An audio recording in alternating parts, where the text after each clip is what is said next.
Wrestler इकट्ठा हैं कि अगर एक हफ्ता तक कुश्ती कराई जाए तो ये कुश्ती समाप्त नहीं होगी। देश में मोदी जी के खिलाफ कोई ऐसा माहौल नहीं है। यहाँ पर प्रजातंत्र खतरे में नहीं है।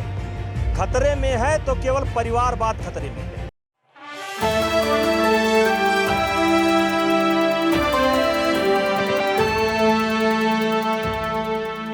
देश की कुश्ती बहुत ऊंचाई पर पहुंच चुकी है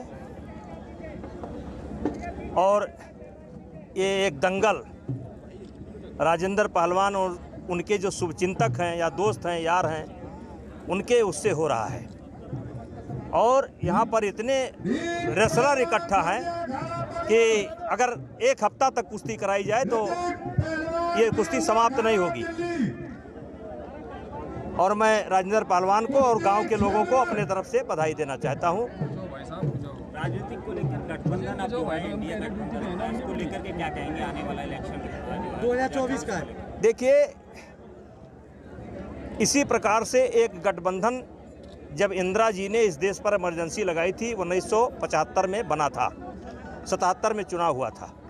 लेकिन इंदिरा जी चुनाव हार गई थी, लेकिन 2 साल के अंदर 2 प्रधानमंत्री बने थे और मध्यावधि चुनाव हुआ था।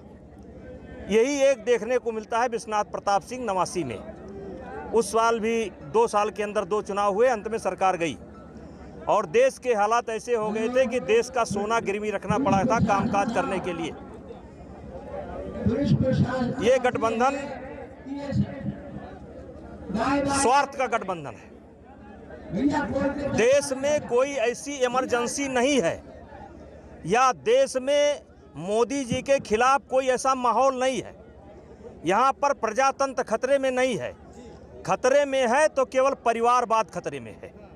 और जितने दल हैं सब परिवारवादी दल हैं, वंशवादी दल हैं, जो चाहते हैं कि उनका अस्तित्व देश की राजनीति में बना रहे। नाम लेकर के एक एक को गिनाया जा सकता है। ये वंशवादी दल है और इंडिया गठबंधन ये पूरा नहीं होगा और पूरा हो भी जाए तो कुछ होने वाला नहीं है। 2024 में मोदी जी की सरकार इस देश की जनता बनाने जा रही है। कह रहे हैं इंडिया गठबंधन जो है वंशवादी दल है। बिल्कुल गलत दल। किसी आप बताइए, कांग्रेस में कहिए गिनाम है क्या?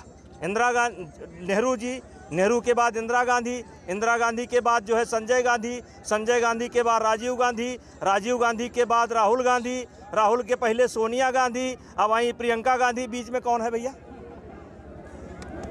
कौन है? मुलायम सिंह, अखिलेश यादव, यानी कि चाचा शिवपाल भी नहीं घुस पाए। लालू उनका लड़का, आपके चौधरी साहब उनका लड़का, चौधरी साहब के बाद चौधरी साहब का लड़का। ये क्या है?